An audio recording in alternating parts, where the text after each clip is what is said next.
You know, the term oligarch gets thrown around a lot. I think it's maybe lost its luster. We used to really talk about oligarchy and oligarchs being like a Russian phenomenon, but we have an oligarchy here in the United States. I mean, if you just look at the cast of characters that surrounded Donald Trump and his inauguration ceremony, it was billionaires. People worth tens of billions, hundreds of billions of dollars. People whose wealth absolutely dwarfs that of Donald Trump. He's got chump change compared to these figures that are in control of our government. The cabinet is worth like $1 trillion or something insane. I don't know the exact number, but it's wild. And Scott Bessent is one of these characters, one of these uber rich, wildly wealthy people he's the Treasury Secretary. He's now in charge of presiding over the destruction of the American economy while at the head of the Treasury Department. Alexander Hamilton would be rolling over in his grave, having been the first Treasury Secretary. I got two clips here from Meet the Press with Kristen Welker over the weekend, and one is a direct question about the erasure of $6 trillion from the market because of Donald Trump's, as a direct result of Donald Trump's tariffs. Didn't really start until the tariff talk started trickling down. And then once the tariffs were named, it's just been a free fall. I just did a video previous to this, and just before 9:40, this is where the markets were. I don't know where they are now because I'm doing videos. And this is what he's making excuses for. I'm going to play this clip. I'm going to tell you a little bit about who he is, what kind of wealth he has, what kind of houses he just sold in Charleston, South Carolina. And then we're going to play a clip of her asking a question about all these people. What if you're ready to retire right now and the market's down like 15%? What do you do? And he starts talking about savings accounts, not retirement accounts. Anyway, watch him make excuses for the absolute destruction of the American economy and the erasing of $6,000 billion from our market. Let's start with the market reaction to President Trump's announcement of his tariffs. As I just laid out at the top of the program, the markets lost more than $6 trillion in value. Was this disruption always part of the plan, Mr. Secretary? Look, the markets are organic. The animals, and you never know what the reaction's going to be. One thing that I can tell you as the Treasury Secretary, what I've been very impressed with is the market infrastructure, that we had record volume on Friday, and everything is working very smoothly, so the American people, they can be very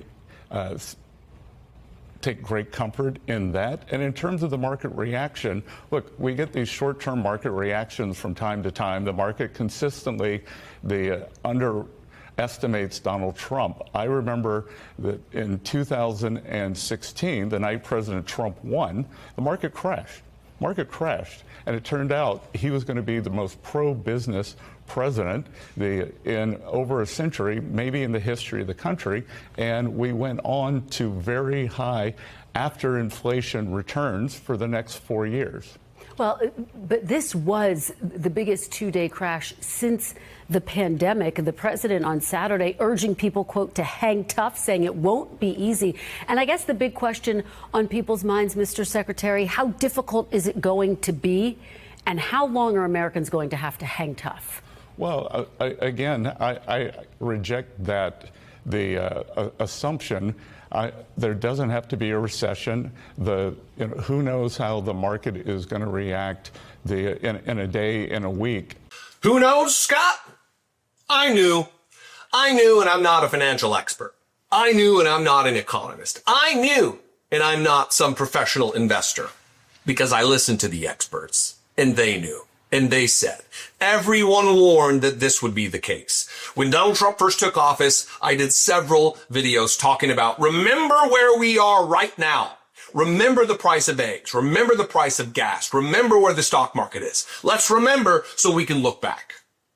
And that is why on this chart, I have the date before Joe Biden took office or left office. That's just to show you what happened.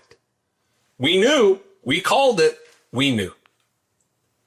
who knows where the market's going to be? Oh, as though it's a mystery. This is just a normal fluctuation. We haven't, that's what he would say, this is a normal fluctuation. We see this all the time. We haven't seen a market drop like this, a crash like this in like 40 years. And the guy who's making excuses for it, who just sold his house in Charleston, South Carolina for like $20 million, who lived in a giant mansion, which is interesting, taking into account that this is the guy that would have you hang tough out there. Yeah, you got to take your medicine. It's going to be a little bit of a rough ride. There's going to be some market adjustments, fluctuations. Not a big deal. The guy who doesn't care if eggs were 10 times the price because it doesn't affect his survival. It doesn't impact his life in the slightest if he was paying $50 a dozen for eggs because he is wildly wealthy. On the note of his house, by the way, this is from the local paper there in Charleston, South Carolina, the Post and Courier. Trump's Treasury Secretary sells historic Charleston mansion for a record price. U.S. Treasury Secretary Scott Bessent has sold his high battery mansion for $18.25 million, not including $3 million the buyer paid for some of the contents of the home, setting a new record for a home on the Charleston Peninsula. So that guy, here he is also just a few minutes later with Kristen Welker, talking about people who actually need this money. People who are going to ready to retire right now. What are they going to do now that the market has collapsed and with no end in sight? President Trump promised that he was going to improve the economy starting on day one. He said prices are going to come down. More than 160 million Americans, Mr. Secretary, as you know, are invested in the market. Many of them have spent their lives saving for their retirement. What is your message to Americans who want to retire right now and who've just seen their lifetime savings drop significantly? Well, Kristen, I think that's a false narrative. Americans who want to retire right now, the Americans who have put away for years in their savings accounts, I think don't look at the day-to-day fluctuations of what's happening. And, in fact, most Americans don't have everything in the market. Most Americans in a 401k have what's called a 60-40 account. That is 60 of 40 accounts that are down 5 or 6% on the year. People have a long-term view. They have a program.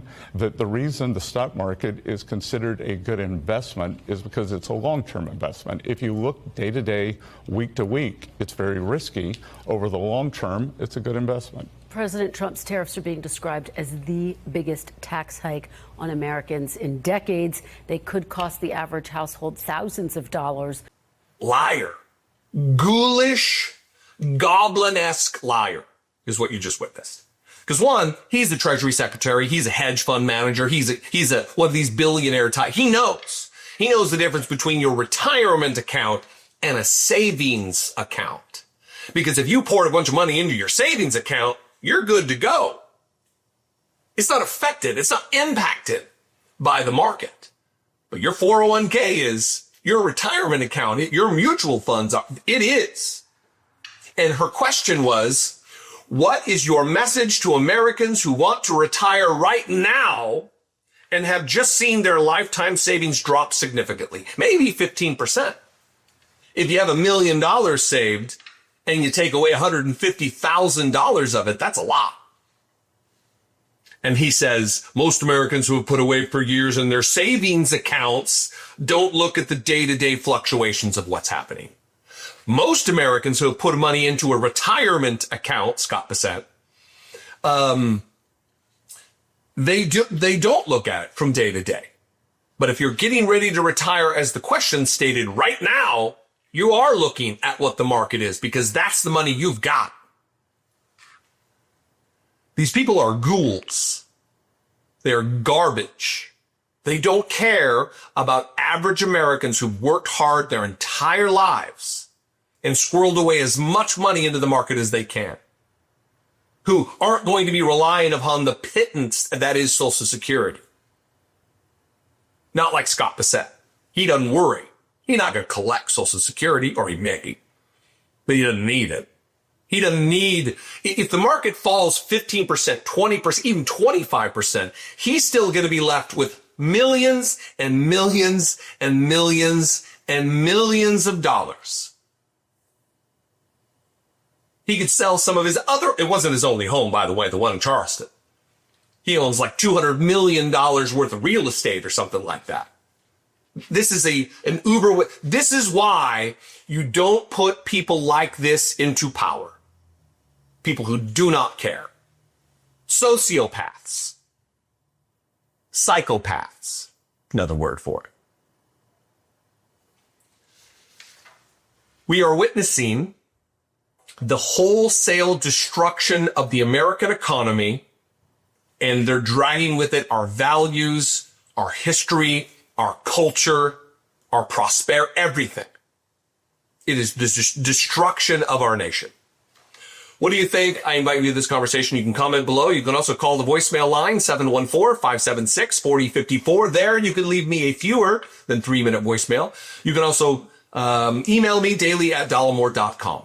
Please consider supporting this work. I would appreciate it very much. You can click the join button below. For as little as $1.99 a month, you can become a channel member right here on YouTube. You can also go off YouTube to Patreon, patreon.com/IDoubtItPodcast.